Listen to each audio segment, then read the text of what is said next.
The Flashy girl from Flushing, the nanny named Fran. Oh, Mr. Sheffield. Miss Fine. Hello! Welcome to another episode of Oh, Mr. Sheffield, the show where we talk about The Nanny, that hit sitcom from the 90s, starring Fran Drescher. I am not Fran Drescher. I am Sean DePasquale, and I am here with... Tori Sheffield. That's right, and we're here to talk about Season 6, Episode 15. Hachi Machi, we're really flying through. This one is called Maternal Affairs. Or maternal affairs. Or maternal affairs. You say maternal, I say maternal. I don't know. That doesn't work there. This one was directed by Peter Mark Jacobson, and it was written by Frank Lombardi, who's written some of my favorite episodes, and this one goes right on top of the pile because I loved it. I thought it was great. I had a couple of issues. I'm like, overall, I thought it was pretty fun. I'm figuring out, like, I definitely enjoyed the experience of watching it, but I kind of have some, like, feelings about it in terms of nanny canon, but we can talk about. Okay. Oh, so many feelings. Okay, so let's go through it. Here we go. Sylvia, when we last left off, Nanny Fine, Fran Drescher, thought that her mother was cheating. And we find out, beginning of this episode, she is. She's stooping a doctor. I was convinced at the end of last week that, like, there was just going to be some big misunderstanding, and that, like, but it was. I mean, I honestly have to say that it was pretty bold, and even, dare I say it, progressive, to have a major main character who is beloved on a sitcom cheating, which only because, you know, we live in, like, a very puritanical world. This was 30 years ago. Like, there were certain things that you just didn't do if you were, like, quote, a good person on TV. Yeah. I think this is actually very realistic and nuanced, and was actually, like, a really sophisticated angle for a sitcom to take, you know, because it's clearly not like Sylvia is a bad person. She's portrayed with actually a lot of compassion and sympathy in this confusing situation. But I was like, this almost feels French to me, you know, like, this is like just, you know, something that happens and we don't, it's not like, is the French version Les Nanny? La nana. La nana, here at the Eiffel Tower. We love the nanny here in France. We love her so much. We hate Americans, but we love the nanny. We love the nanny and Jerry Lewis. You know, we love Jerry. Oh, Jerry Lewis is one of the funniest people. Wow, can you imagine? If you were a French listener and you were like, I loved these guys, and now they can fuck themselves. Okay, can you imagine, though, if you got to just pick and choose any performers from any generation to put together in a comedic vessel, Fran Drescher and Jerry Lewis? That would be incredible. Okay, but regardless, yes, we picked up right where we left off last week, which is, you know, it very much seems like Sylvia is cheating on Morty and Fran is just completely devastated. And Sylvia had left the kitchen and, like, gone home. And we literally pick up right where we left off. We're in the kitchen, like, maybe an hour later. Fran's in the same clothes. And she's literally, like, lamenting to everybody that her mother is having an affair. And even Maxwell's like, well, we still don't know for sure, darling. But then Yetta comes in and she's like, I heard the news, Fran. Like, I can't believe it either. And then Fran's like, yeah, you know, I can't believe she's, like, stuffing a doctor or whatever. And then Yetta goes, my daughter's dating a doctor? Which is happy. Yeah. She's very excited. Yeah. And then we cut to Sylvia in this doctor's office. And this was where I was wondering if it was, like, even a dream sequence, maybe a nightmare that Fran was having, but it was actually all true. Sylvia's sitting on the doctor's, on the seat or whatever, and the doctor's, like, giving her gifts and kissing her hands and saying nice things to her. And the actor who plays the doctor is Joe Bologna, who is her real life husband. Joey Bologna? Yep. Wow. Joey Bologna. And they're creative collaborators. So it was really funny that he's playing her. It's cool. Not her mistress. What's the male version? Her mister. Her mister. He's playing her mister. Mister. What's that from? I don't know. Hey, Mister. Oh, that's hey, Mister. No, I'm thinking of Hey, Abbott. Okay. Okay, we're off the rails. Okay, I we gotta did take like. I did. Oh well, I guess I'll save it. Oh, see, this is why we never have anything we liked and disliked. Line. See, Jesus. that's why we never have any favorite lines because we Yes, go because through I 'em. shout them out. All right, I'm gonna hold it till the end. Hold that pee-pee in. Okay. I'm cutting that. Or loopy. Okay, so anyway. So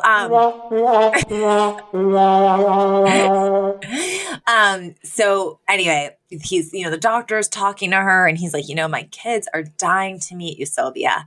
And she's like, and he's like, and when am I gonna get to meet your kids? And she's like, oh well, my daughters, they really respect my privacy and they wouldn't want to interfere until, I'm ready to introduce them, which is kind of interesting that it's like, I'm kind of like, does this guy know that she's married? He's serious enough about her that he's like telling his kids about her. Like this doesn't seem like a casual fling, right? No. And then No, he's like really into her, it seems like. So much so that he does a very selfless act in the end. Yes. And so then as soon as Sylvia says like, oh no, my daughters would never interfere, we cut to Fran at that same doctor's office, giving him a fake name so she can pretend that she is a patient and like learn more about him, right? And do some investigating. And she's literally, and he's like, well, like, what's wrong, Miss like Babadoo? Or she like has some really random fake name. And she's like, I don't feel well. I think I had some bad Italian at an affair because he is an Italian doctor. And he's literally like, well, okay, like, let's try those reflexes. And he like hits her knee with one of those little hammers and she literally smacks him on the head, which I thought was very funny. And then she very like passive aggressively looks at a photo and she's like, oh, you have a beautiful family and a beautiful wife. And then he's like, well, I did, she passed 9 years ago. And Fran instantly like kind of falters and like kind of like the wind has been knocked out of her sails in terms of like, hating on this guy. And he ends up telling Fran, like, he's like how much he misses his wife, how much he loved her, how much he just misses the little things. And you can tell that Fran is starting to realize that this guy like isn't the monster that she had built up in her head. And then we cut to the B plot of this episode, which is, and this is a combo we've never seen before. This is so good. Gracie and Cece, they like storm into the living room and it turns out that Gracie had asked Cece to direct her school play. And Cece is like working the kids until 2 a.m. and claiming that they suck and are garbage. And also the plays Antony and Cleopatra. And this was funny. She gets a call that the kid playing the like week-old messenger is grounded for cheating, which apparently she had encouraged. and then she's like, who am I going to get to, to play like a old, frail, pathetic man? And then Niles literally comes in dragging he looks bags so of sad. He's like he walks in so depressed looking and like walking all his shoulders are slumped. It's great. It's such a good beat. And he's like dragging bags of garbage. And so she like decides to cast him. And my only note is, can a grown man unaffiliated to a high school be in the school play? I'm glad you asked. No, I don't have an answer. Seems inappropriate. But so look, to be fair, he's known Grace her whole life. So the school probably knows him. He's probably had to pick the kids up before, In fact, more often than not, probably. It just seems like a school play should cast students. Well, they did. That's who left. But, okay. I mean, all right. I just think in real life it wouldn't have flown, but hey. Listeners. Oh, now we're going to play the in real life it wouldn't have flown game? All right, well, let me get my list out. So then, okay, so she cast Niles. That was the sound of my list hitting the table. It's very heavy. Big list. It sounds like a ledger. My God. So then Fran comes home and she takes off her coat and she's like, oh, we are in trouble because like this doctor, he is charming and he's kind and I don't think this is like just a casual fling. And then Sylvia walks in shortly after her and she's like livid and because she found out what Fran did, right? She found out that she kind of snooped in on her personal life. And Fran and her, they just start yelling and Fran's like, how could you do this to daddy? And then Sylvia's like, Fran, the only time your father looks at me with desire is when I'm holding a chicken. which is a funny line. And she's like, and then it gets kind of serious. And she's like, Fran, your father doesn't talk to me anymore. And she's like, if at least he fought with me, that would be life. But indifference, like I can't live with that. And this was like, very sad to me. And also I felt like, I was like a little upset with Fran's reaction to this because I wanted her to be more empathetic, and she really isn't. Like when my parents split, even before my parents split, I just wanted them to not fight and to be happy. So like if my mom had expressed, I feel unwanted and unloved and all of this, I feel like that would have, even if I was upset prior, that would have sort of kind of melted me a little bit. And I would have been like, oh shit, Mom, I didn't know. You know what I mean? I mean, I think she kind of comes around to that. She does at the end. But I also think, sorry, I'm eating a little popcorn. She also loves her father and she's having a very like emotional, like childlike reaction, right? Yes. I think we regress sometimes. Like I think probably like if her friend had told her this, she'd have more empathy than if her own mother was. Cause like you can like be like that sometimes. And again, I was like, oh wow, that is again, like it's kind of like a lofty concept for like a sitcom to tackle. Like, totally. Like it would be okay if at least we were fighting, but it's the indifference. And then Sylvia's just like, Fran, you have no idea what I'm going through. And, and if you can't stay out of this, then I guess we have like nothing else to say to each other. And she leaves. And Fran is like devastated because she's basically like, I think I just broke up with my mom, Yeah.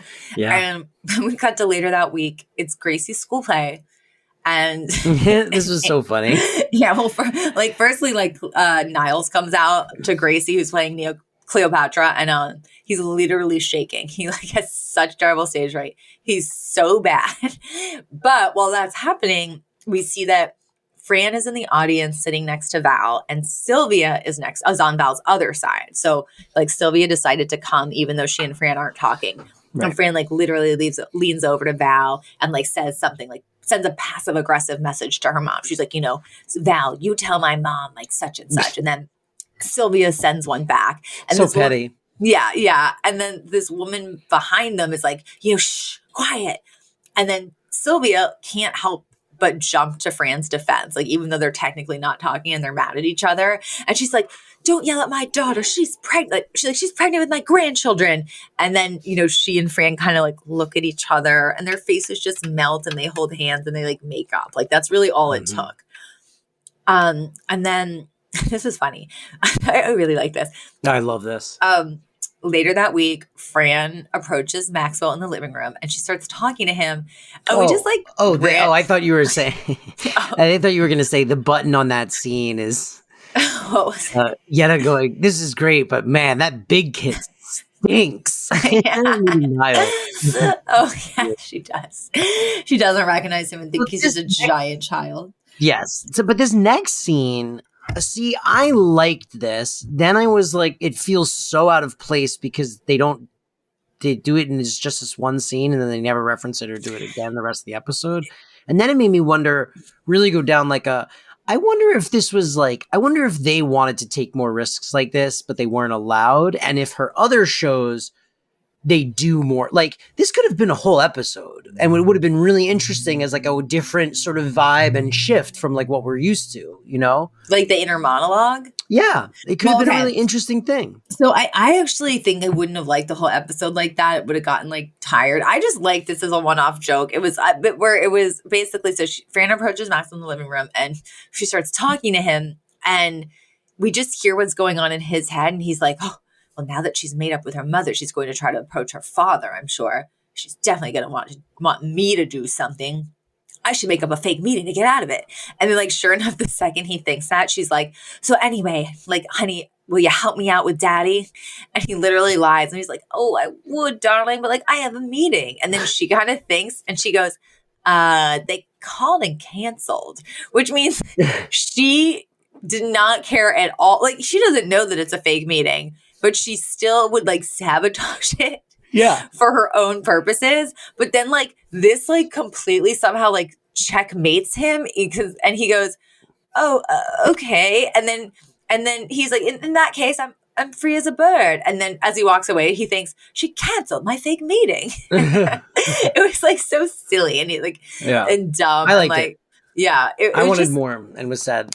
Yeah, it was very goofy. Like, I just love the idea that like he was so like stumped and thrown off that she would dare cancel his fake meeting that he like also was like, oh, okay then. It was an interesting transition scene. Like they clearly had like the first half of the episode, then they knew that the second half was going to be the Morty stuff. And so they had this like little sort of bridge scene because nothing really happens in this scene. They just sort of set up she's going to deal with her dad now, you know? Mm-hmm. Well, it was interesting. And then holy mackerel. I have a lot of thoughts on Morty. We get the big Morty reveal. He walks in. He's got a whole thing. 6 years. 5 and then he I don't know. Or I was going to say 6.5. 5.5 years in the making, right? We have never seen Morty for real, but the doorbell rings. She opens it. And at first he's bent over so you don't see his face. But then he stands up straight. And there we have it. And he's played, by the way, by Steve Lawrence, who made an appearance as himself in The Nanny, I think in season 1, when it was Steve and Edie. That's who that is. That's why he's so familiar. Okay. Yes. So Steve, so he has actually made an appearance on the show. Now, here's my thing about all this.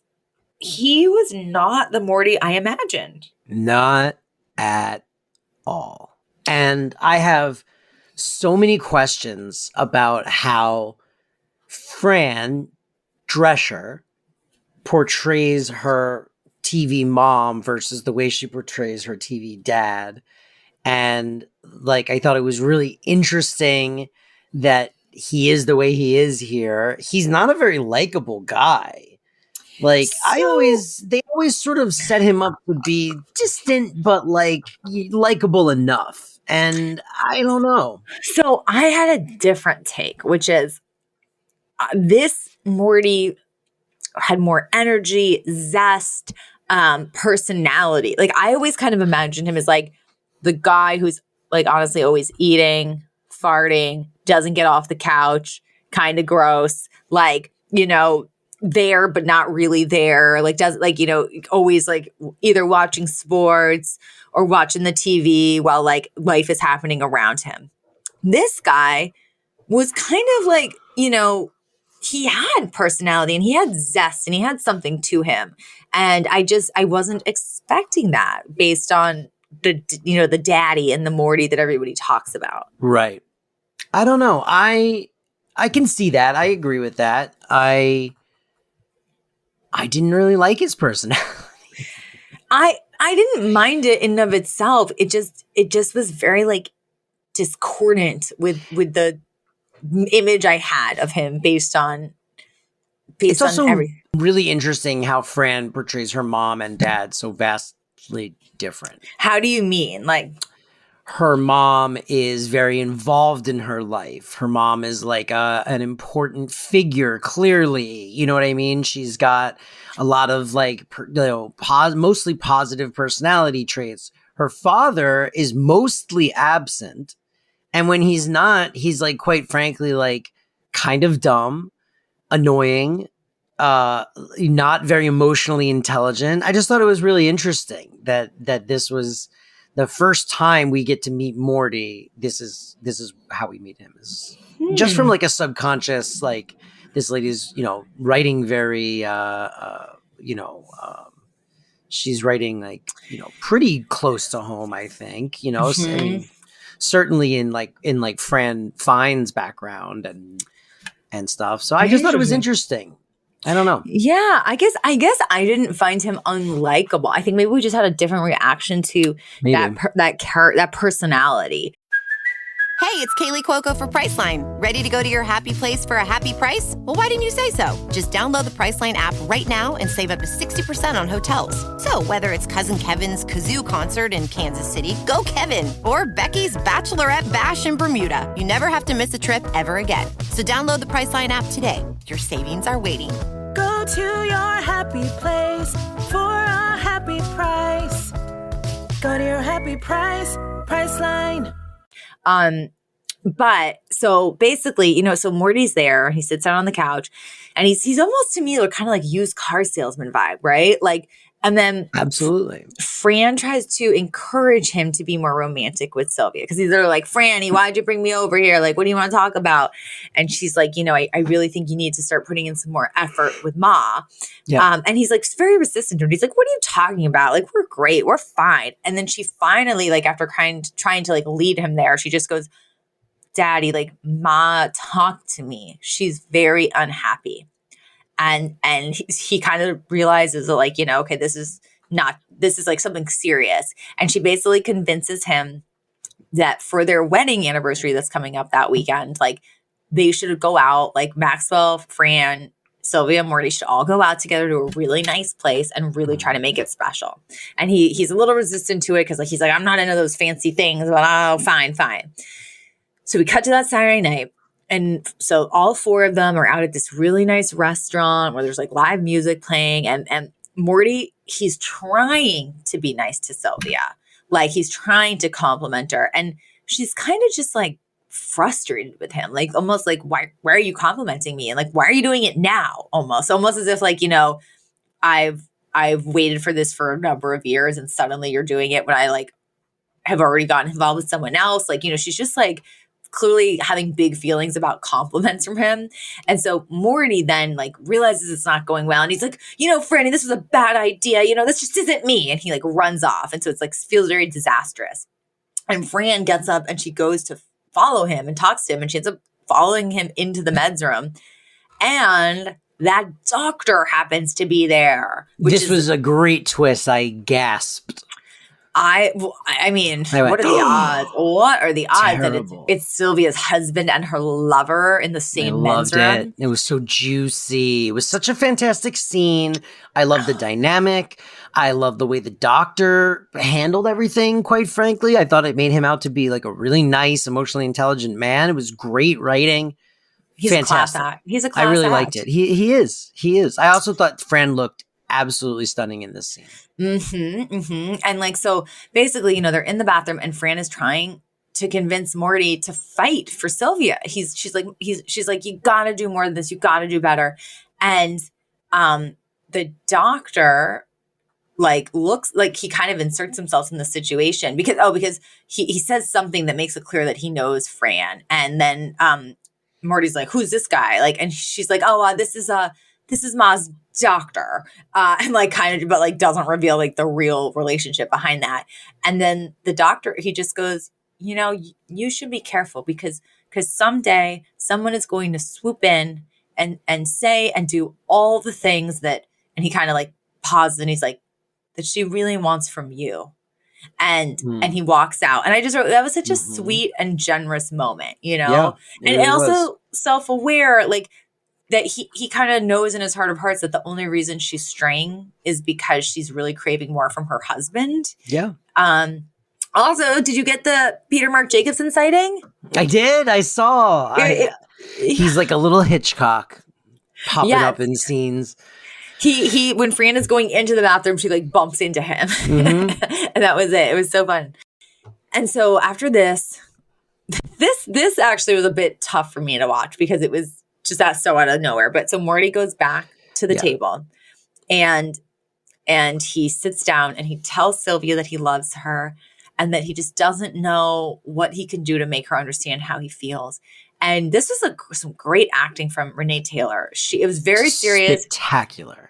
Not played for laughs. Nope. It really showcased what she can do, but she starts to cry and she's like, I just don't feel special anymore. And I feel like our life together, like there's no more surprises. Okay, and then Morty goes, oh yeah, how do you like this for a surprise? L is for, and he starts singing, and the in-restaurant musicians that are there and who have been sort of playing music throughout this scene start playing with him. So here's my headcanon is he came out of the bathroom and he went over to the musicians and he was like, I'm going to give you a signal. And when I give you this signal, can you play this song? And then he gave him like $100 And he set it up to surprise her. No, I think no. If you rewatch that scene when she says there are no more surprises, he's like, no surprises. Well, and then he like decides he's going to do it right then. No, that was acting. That was part of the bit. He set it all up. Yeah, he was trying to say, he's like, oh yeah, what about this? But and then he's like, I'm so smooth and I'm singing to you, baby. I got a different read on it. Look at me go. Well, also I was like, wow, they've never set up in canon that Morty has the voice of an angel. An absolute angel. And it was very cute. Yeah, and they get out there and they start dancing together, and there's probably so much love between them. And that was it. And so here's the only thing, and I hate nitpicking because I love this. I love so much about this episode, but I think it just didn't land for me because this felt like this big resolution for these two characters that we've known for 6 seasons, but we actually haven't known one of them at all. And so it just, I don't know, it was like really weird. Like if Morty had been a character for 5.5 years, and then we found out that Sylvia had strayed, and then they ended it like this, I'd be like, oh my gosh. But I was sort of like, I don't even know how to feel. I don't know, Morty. I think you're right, but I actually think they didn't even need to do it 5 years. I think if throughout this season we had gotten to know Morty and seen Morty and Sylvia sort of kind of drifting as this season went, and then that led to this 15 episodes in, and then we got like the last 2 episodes, I think it would have felt more earned. But it genuinely came out of nowhere last episode and then is quickly resolved in a half hour in this episode. And yeah, I think you feel that. Kind of, you feel the how rushed it feels, and maybe some of that's a byproduct of watching it all, like in one, like. Although I don't know, because I let a week go by between episodes, and it did feel like, wow, they set that up and resolved it in 2 episodes. Crazy. Sitcom, baby, it's all resolved.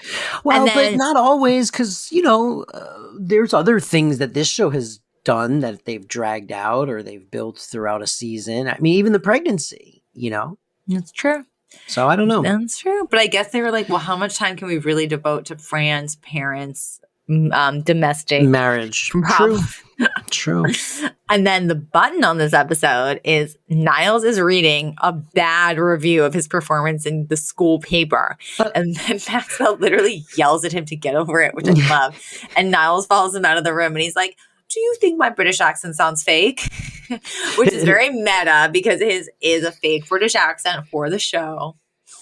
I also, one of my notes for the next episode is Niles' accent's been a little wonky this season. Oh my God, I have the same exact note. I was going to ask you about it. Yeah. All right, well, on that note, I think it might be time for a little something that we call segments.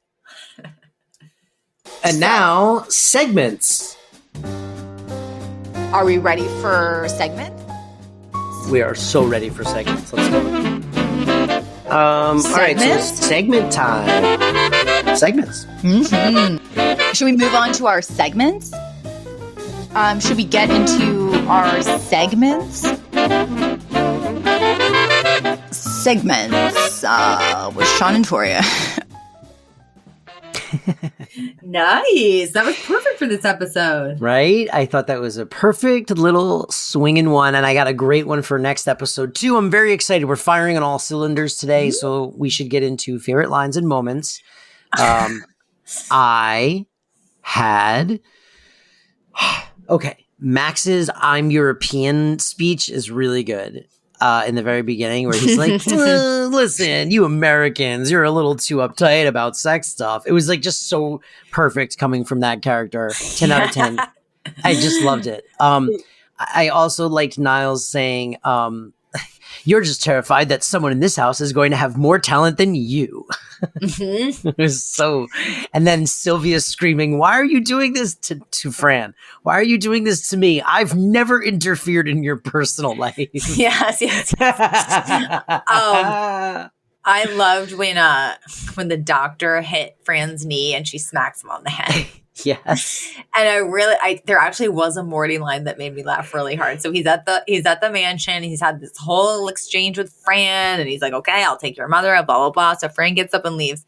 Niles comes in. It's the day after the play. And Morty just goes, heard you laid a big egg last night. Which basically means like you took a dump. Yep. It's great. You screwed up. You just ruined it. That's kind of the Morty that I imagined, like kind of crass, kind of like, not sensitive in any way. Yeah. Well, that's kind of who we got. Yeah. All right. What's next? Yiddish? Gnug. Gnug. Hey, good morning, Gnug. It doesn't matter. Mm-hmm. Gnug and good luck. Good morning, Gnug, and good night. Good nug science. No, good nug Vietnam. All right, we gotta stop. It's so stupid. Okay, so for nanny trivia. So Joe Bologna, I hope I'm saying that correctly. So as we know, he was Renee Taylor's real life husband. Mm-hmm. We in previous nanny trivia, we talked about how they actually wrote and starred in the Broadway show Love and Other Strangers on Broadway. And then they were nominated for an Academy Award for screenplay adaptation, which is so cool. But what I don't think I knew is that they met when he was directing a commercial in New York, and she came in and auditioned for it. Wow. And she didn't get the role, but she snagged a husband. She certainly got on that casting couch. Well, but here's the thing. They were married for 47 years. Wow. God bless. Until he died of pancreatic cancer in 2017. Oh. I was going to say, I hope that's what happens to Elizabeth and I, but I take it back now. I should have let you finish. I don't want to die of pancreatic cancer. Oh, but how delightful. I only hope I can get 40 years with Elizabeth. You know? Mm-hmm. It's not that, I only got to live to be like 85. That's doable. So that's not, it's like doable, probably not with my lifestyle, but it would be doable in theory for some people. Doable for someone who wasn't a lazy piece of shit that never stood up or walked or moved and ate only garbage and it's definitely not for you, but for someone. For someone, for sure. It's a lovely dream. So the Fran or the Cece. I related to Fran because I cannot help but get involved and try to control situations.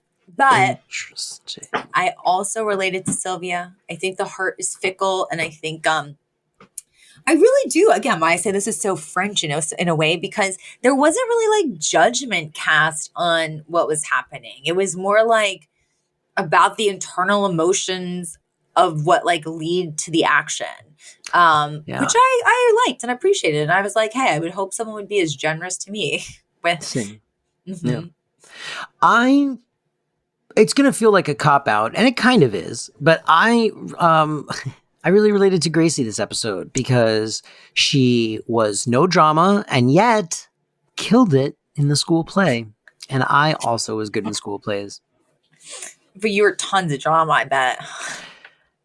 I was not. I was such an easygoing young man. Kid. Yeah, well, I was good in the sense that like I did not do bad things. The only trouble I ever got into is because I couldn't raise my I didn't raise my hand. That was it. That was my big sin in school, my school years was he never raises his hand.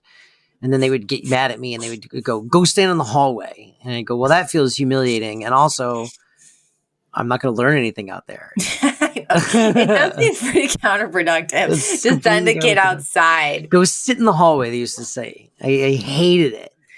Sit in the hallway. Okay, I'll go sit in the school hallway now. Goodbye, I guess. Man. Jeez. God, wow. What a waste of everyone's time. Well, listen. I think that this was a great episode. I really liked it. I had a few problems, but it was good to see I liked the substance of it. I liked what it was about. I liked the themes. I liked the storyline. I wish that it didn't happen in such a condensed manner because I do think it felt a little rushed. But overall, I really liked it. That's my final thoughts. Yeah, it was also a really nice change of pace. Not that this season has not been boring or repetitive, but it felt fresh. Like, something we haven't seen before.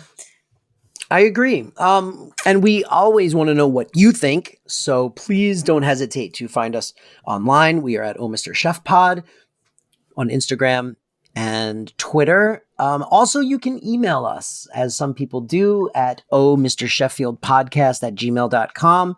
And before we sign off here, I'll just real quick, I wanted to shout out to Christina, who is a longtime listener of the show and is getting sad, just like me, that we're nearing the end. And she really hopes Fran does the podcast, which us too, Christina. And she also has a suggestion and says maybe once we finish the series, we could do a few more episodes where maybe we, rewatch favorite episodes, or we talk about our top 10 favorite moments, or even characters' performances. Listen, she then adds, I don't know, I'm just desperately clinging onto this podcast for all the content it can give, as it's one of my favorite shows.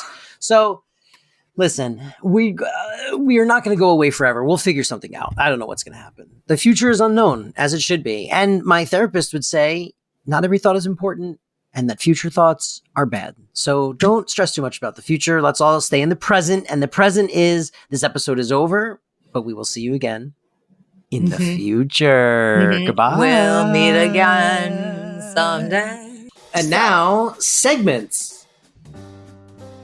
Are we ready for segment? We are so ready for segments. Let's go. All right, so segment time. Segments. Should we move on to our segments? Should we get into our segments? Segments with Sean and Toria.